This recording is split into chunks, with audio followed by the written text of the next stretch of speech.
ivoiroi.net.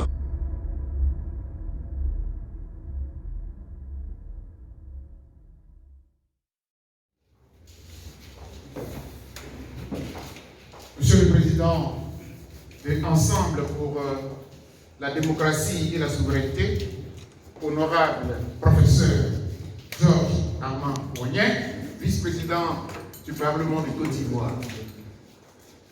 Je suis fier de me retrouver en Côte d'Ivoire aujourd'hui, en face de vous, Monsieur le Président. C'est vrai qu'on s'appelle grand frère, jeune frère, frère, mais là nous sommes obligés de respecter le protocole, j'allais dire diplomatique, compte tenu de la solennité de l'événement.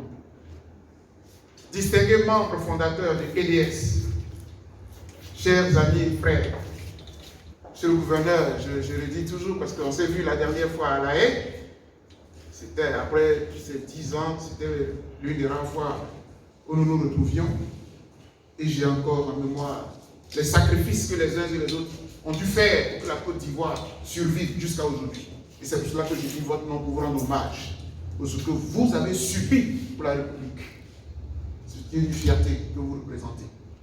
Je tenais à le dire. Et en le disant pour vous, je le dis pour tous les martyrs de la Côte d'Ivoire pour que nous puissions être là aujourd'hui, pour parler encore de démocratie. Parce qu'on a voulu assassiner la démocratie.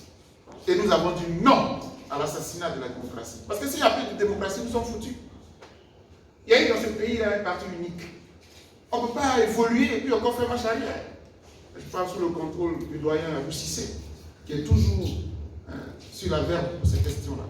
Monsieur le Président, il fallait que nous revenions en Côte d'Ivoire. Mais le discours que je n'ai pas vraiment un discours structuré, mais je vais intervenir en 3 petits points. Dans un premier temps, saluer la naissance et la vie de EDS, qui a été portée par le président Georges Armand Poignet. Deuxièmement, dire aussi pourquoi les acteurs de la société civile, Dr Boga, militant de la FIDOP, a eu besoin de créer Grad Afrique avec des amis, qui sont ici présents, pour mener aussi ce combat-là. Parce que partout on dit, oui, mais non, ça c'est pas droit de l'homme, c'est politique qu'ils font. J'ai l'occasion aujourd'hui, devant la presse et devant tous mes pairs, membres fondateurs, de clarifier les choses une fois pour toutes. Et puis troisièmement, naturellement, le président l'a dit, on revient en Côte d'Ivoire, c'est pourquoi. C'est pas pour croiser les bras, c'est pas pour applaudir quelqu'un, c'est pour continuer la marche pour que ce pays-là émerge. Dignement, j'allais dire.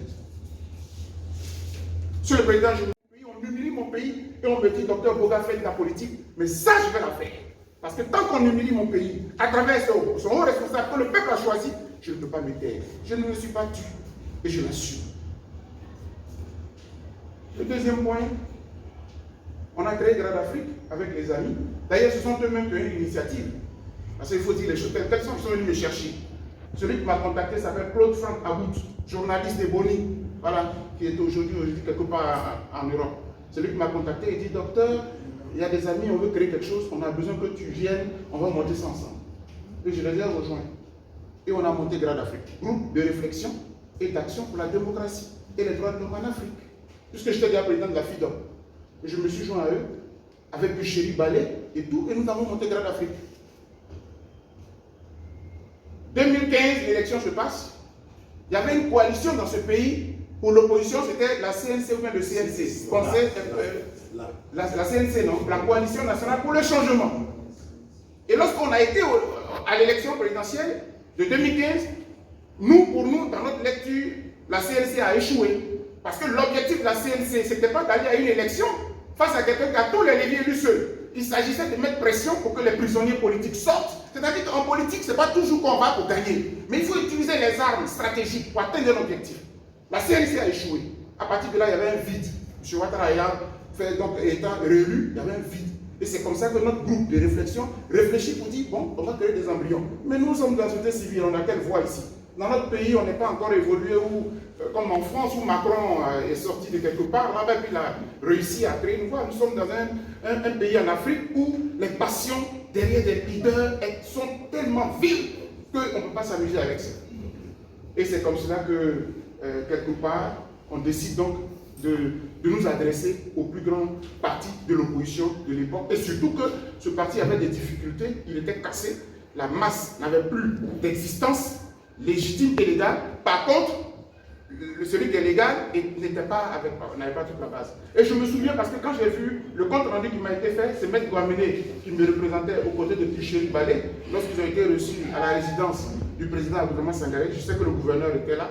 Et puis bon, on a jeté l'idée. Mais voilà, donc le président Abdourahmane Sangaré a pris le projet. Ils ont réfléchi avec des gens qui ont travaillé comme Niaoulé Oko, je le cite parce que toutes ces personnes-là, je les connais. Il y a le ministre Etienne et Amouakon, ici, tous ces gens ont travaillé sur le projet et puis EDS a vu le jour. Aujourd'hui, EDS n'est pas le fruit d'un individu. EDS est le fruit de tous les membres fondateurs. Et le bâti sans les autres, ça n'a rien donné, à part quelques routes. Et encore,